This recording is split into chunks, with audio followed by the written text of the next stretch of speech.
শিক্ষার্থীদের কোটা আন্দোলনে ভর করে নরসিংদীতে কারাগার ছাড়াও দুর্বৃত্তদের হামলা ভাঙচুর আগুনের শিকার হয়েছে ৯টি সরকারি দপ্তর। এছাড়াও হামলা হয়েছে বেসরকারি প্রতিষ্ঠান ও জনপ্রতিনিধির কার্যালয়। প্রাথমিকভাবে নরসিংদীতে ক্ষয়ক্ষতির পরিমাণ ১০০ কোটি টাকারও বেশি বলে ধারণা করছে জেলা প্রশাসন। মোবারক হোসেনের পাঠানো তথ্য ছবিতে প্রতিবেদন।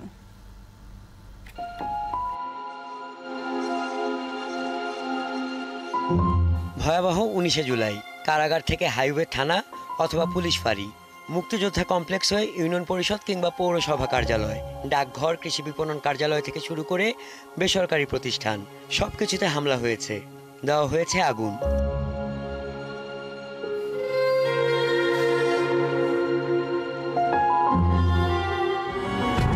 নরসিংদীর ইটাখোলা থেকে মাধবদী পর্যন্ত ২০ কিলোমিটার এলাকায় চলে এই নৈরাজ্য।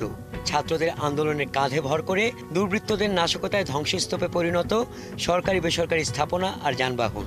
শেখ হাসিনার ছবি বাইরা পুরিয়া এন ফালাইয়া ফারাইয়া পরে এটি পড়ছে পুরিয়া শেখ সাহেবের ছবিটার মধ্যে আমরা কোদালটা কমাইছি।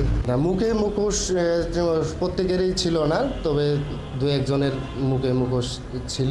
নৈরাজ্যের সুযোগ নিয়ে কেউ কেউ আবার ব্যক্তিগত অফিস, বাড়িঘর সহ বিভিন্ন প্রতিষ্ঠানে লুটপাট চালিয়েছে বলে অভিযোগ করেছেন উদ্যোক্তা এবং জনপ্রতিনিধি।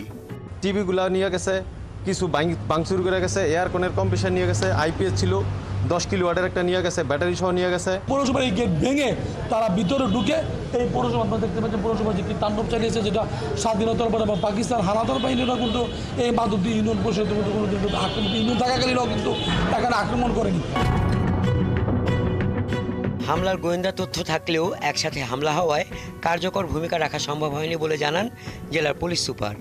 আর জেলা প্রশাসন জানায়, সকল প্রতিষ্ঠানের ক্ষয়ক্ষতির পরিমাণ জানার পাশাপাশি এগুলোকে আবার সচল করার চেষ্টা চলছে। জামায়াত শিবিরের এই চক্র, তারা তো আসলে স্বাধীনতায় বিশ্বাস করে না। আমাদের গৌরবের অংশ মুক্তিযোদ্ধারা, এই মুক্তিযোদ্ধাদের যে উপজেলা মুক্তিযোদ্ধা কমপ্লেক্সটি ছিল সেখানে তারা অগ্নিসংযোগ করেছে। ক্ষয়ক্ষতি আরও অনেক বেশি, আমাদের ধারণার চেয়ে বেশি।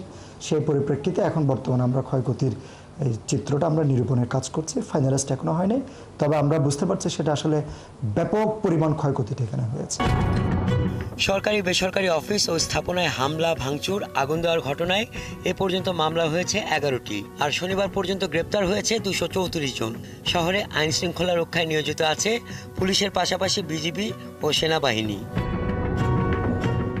হাসান আহমেদ, ৭১।